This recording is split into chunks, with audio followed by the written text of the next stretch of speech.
A lot of poor people, a lot of people that are just struggling to make it, middle class, working. It is discrimination. It is a concerted smear directed against one candidate, the front runner. I'm the front runner in every poll that's been taken, including the poll that the Sun Papers has taken and won't release. Mitchell claims the Sun is biased because it has endorsed one of his opponents, Wendell Phillips. Mitchell's major creditor is political kingmaker and millionaire developer Willie Adams, to whom he has owed $35,000 since 1979. Adams won a court judgment against Mitchell, but the money still has not been paid back. Mitchell's other bad debts include $18,000 to a retired machine operator named Edward Lee Harding. Harding lent Mitchell the money back in 1980 when Mitchell bought Harding's house. Other creditors include credit card operators, more than $3,000 to Maryland National Bank since 1979 on a MasterCard bill, as well as substantial amounts to Citibank and Diners Club. Those credit cards have since been cut off. In addition to those debts, Mitchell's real estate company owes the state $6,500 in back taxes dating back to 1978, and $2,500 in fines for housing code violations dating back to 1981. Senator Mitchell says the debts are caused by bad times for the real estate company, not neglect. And we have not taken the easy way out. We didn't file for bankruptcy, which would have wiped out all of this, and then you would have been in a position of nobody being paid. We're still making the effort to pay our debts. Mitchell would not say what steps he's taken to satisfy his creditors and acknowledged he has no idea how much he owes. While he says his phones have been ringing off the hook with calls from supporters, some 7th District voters we talked to said they were disappointed in him. It changed my mind a little bit when I heard that he's not going by the rules. So if it feels as though he don't go by the rules, he's not going to go by the other rules. I don't like to talk about him because I like the family so well. I like his grandmother and his mother, and I'm very fond of him. So I'm not going to say nothing about him. July 18th, fire in an abandoned house on North Fulton Avenue leaves 8 families homeless. I actually lived through it and seen it. I can't believe it. I'm fortunate in that I didn't lose any of my children. But when I thought I left 2 of them in that house, only thing I could think of was getting through the window and getting my babies out. Other than that, we were blessed. Living on public assistance for Rosetta Hebb and her 4 children, this would be the 3rd time in 4 years they had to be relocated. Rosetta Hebb didn't want to live at 824 North Fulton. She wanted a larger place and told authorities that she needed a house, not an apartment for her 4 children. But housing authorities said sorry. Then the fire, and the family became an emergency placement priority. But the Hebbs don't like what they got. Your mom didn't want to move in here. What did you tell her? I said we might as well take it because I told her to look on at the good points of it. We have 5 bedrooms. We have a nice sized living room, and so I said we should take it. Michael admits there are bad things about this house on Lafayette Street that was supposed to be painted, fixed up, and exterminated for roaches and mice. It doesn't look painted. There are rodent droppings and evidence that the pests are chewing through food packages. A few windows are without screens, and Ms. Hebb is still waiting 4 weeks now for a washing machine. She says she'll make do because authorities say little else is available, and right now more than 37,000 are waiting for public or subsidized housing. Here the children have their own rooms, space, and some clothing and furniture has been donated. We've come to really appreciate what it means to have, be without and to have. I'm a single parent, and I'm trying to raise my kids. I'm trying to get on my own and come off of social services. Beverly Burke, Channel 2 News. Those things have been with me since. Tonight, a Baltimore City Councilman is calling for a special state prosecutor to investigate the Baltimore City Police Department. Councilman Lawrence Bell says an investigation is needed because of charges of corruption in a drug unit of the Western District. The supervising sergeant and another member of the unit are accused of taking money from drug dealers and misusing money meant for drug investigations. Sources say the police department has been investigating the allegations for more than a year now, but it wasn't until last week that the officers accused were assigned to different duties. According According to the Baltimore Sun papers, those officers are Sergeant Bob DeAngelis and Officer Stanley Gaskew. Both officers were moved to a unit that does lower-level drug investigations, but they are presumably still in close contact with money and informants, which they're accused of mishandling. Both officers deny any wrongdoing, saying the source of these allegations is a disgruntled former co-worker.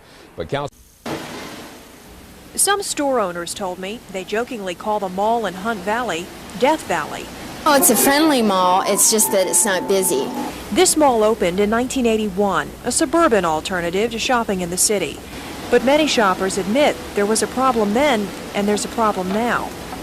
There just isn't that many people in the area. And this is what's worrying some of the merchants here: empty stores. It all adds up to several stores shutting down. Tonight, we counted 7 spaces for rent. Stores like Hickory Farms are out of business. Yeah, I believe if it wasn't for Macy's, the rest of the mall would fold up. Merchants told me Hunt Valley needs another anchor store besides Macy's and Sears in order to survive and compete. Owings Mills Mall obviously is a lot nicer, although Hunt Valley fits into our price range better. Hunt Valley merchants hope other customers feel the same way and return to their mall. They say new management is beefing up promotions and shops are banking on those February sales. Store owners hope the mall becomes a place to shop instead of just a quiet place to do your paperwork. In Hunt Valley, Vicki Cox, Channel 2 News, Nightside.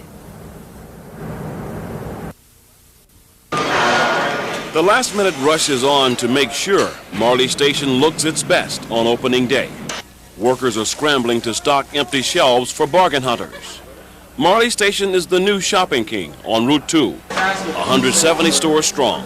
Even though Marley Station means more jobs and more tax money for Anne Arundel County, it also means more competition among shopping centers. I think in the beginning people are going to be coming here because we're new and exciting, and the shopping patterns will settle down, and that everybody will benefit from the newness and the bigness of Marley Station. Before Marley Station, there was Jumper's Hole, the first of the big malls in Anne Arundel County. Some stores like this one have already felt the pinch. But other more stable businesses say it's healthy competition, and they welcome the new mall. We're very excited about having new neighbors. We feel real confident in our share of the public is going to come in here and visit us, and we think we have a real good product. We're real proud of the service that we offer. Customers I talk with at Jumper's Hole say they'll simply follow the bargains. Fortunately, Jumpers has the brownie uniform, so I'll shop here, and if the Marley Station has stores that I need, I have another daughter, and if they have the clothes and shoes and whatever I need, I'll be glad to shop there, no problem. There he is, Cowboy Mike.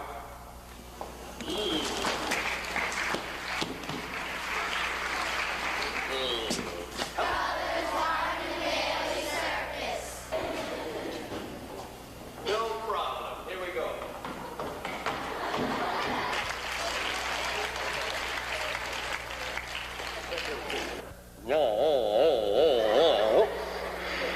Okay, I brought this guy because... Now you can do this trick for you. You ready, chicken? Alright, let's go for Cowboy Mike. Here we go.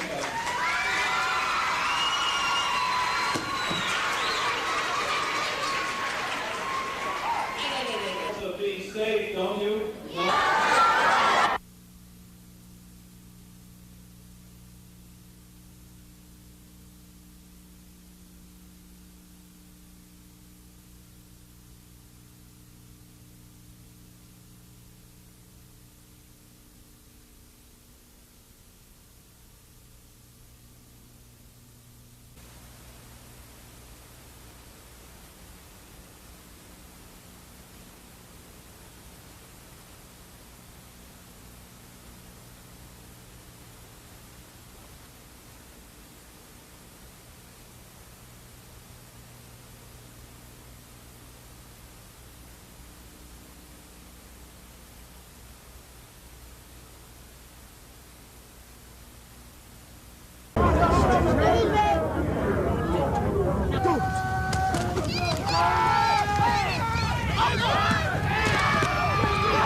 case.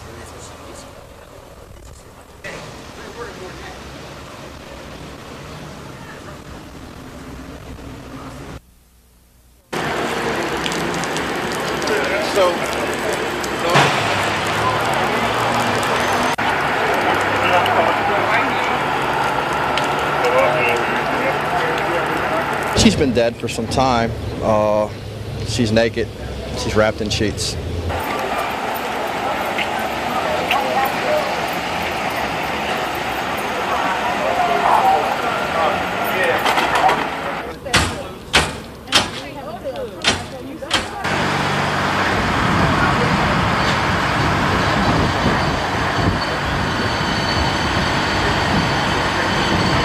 It's drizzling in Charles Village, one of Baltimore's best neighborhoods. But residents here say that's okay because October showers are wonderful for their flowers.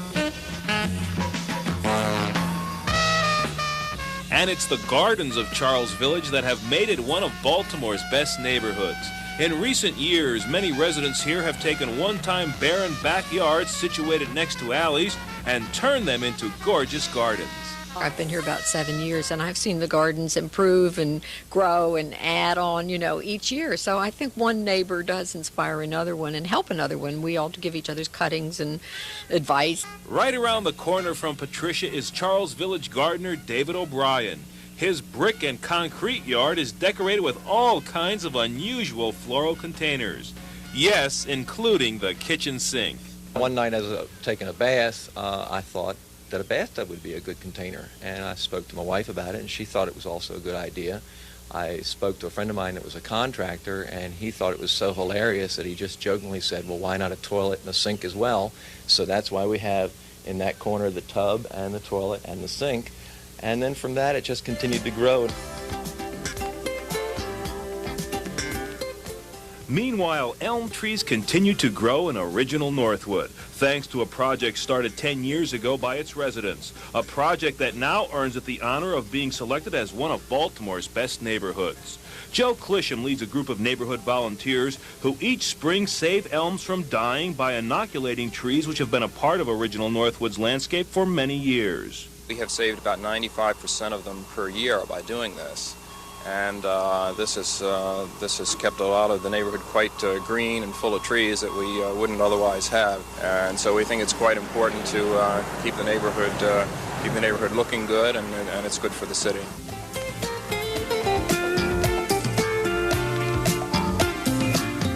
The original Northwood, where they're doing good in their neighborhood, and that makes them one of Baltimore's best. Tony Pagnotti, Channel 2 News.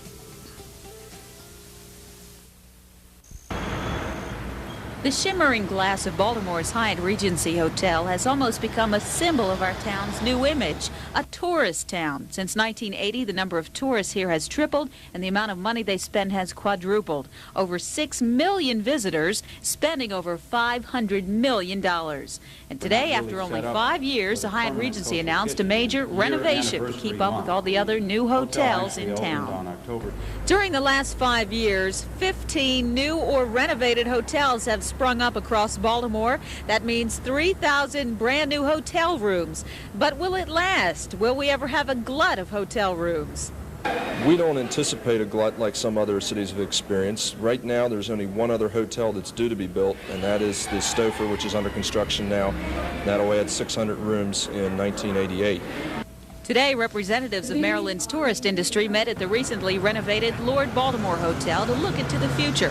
And all these tourist dollars mean more than just new construction. The trickle-down effect from the tourism industry is just stupendous.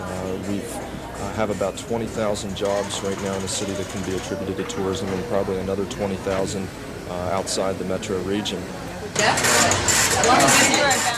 Besides the Lord Baltimore, tourists can choose from the Sheraton Inner Harbor, the new Marriott Hotel, the Days Inn, the Omni, or a dozen others. But will tourists come back to Charm City? Part of it. There's so many places I want to see, but now that I know something about Baltimore, yes, I would come back.